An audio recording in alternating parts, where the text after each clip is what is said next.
खुशहाली का सुहाना ख्वाब मौत के अंधेरों में ले गया। तारकीन वतन की एक और कश्ती को मराकश में हादसा, 44 पाकिस्तानियों समेत 50 अफराद जान से गए। मगरबी अफ्रीका के रास्ते गैर कानूनी तौर पर स्पेन जाने वाली कश्ती में 86 अफराद सवार थे। 66 का ताल्लुक पाकिस्तान से था।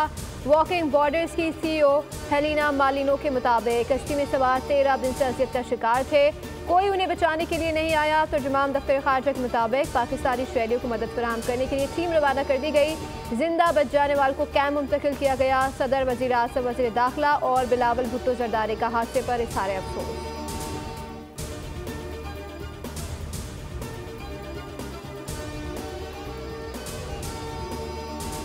190 मिलियन पाउंड रेफरेंस का फैसला कल सुनाया जाएगा। एहतसाब अदालत के जज नासिर जावेद राना पहले से महफूज फैसला 11:30 बजे सुनाएंगे। बानी PTI के वकला को अदालत की जानिब से आगाह कर दिया गया।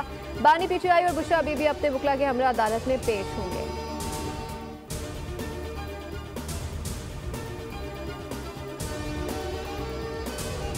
और हैवी ट्रैफिक और स्ट्रीट क्राइम के बाद बच्चों की गुमशुदगी कराची का नया मसला। कराची में घर के बाहर निकलते ही बच्चे कहां गायब हो रहे हैं।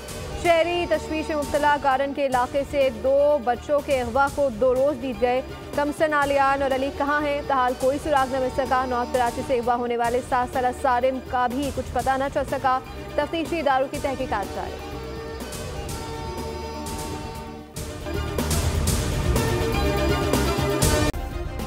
सब्सक्राइब करें और बेल दबाएं ताकि कोई खबर रह न जाए।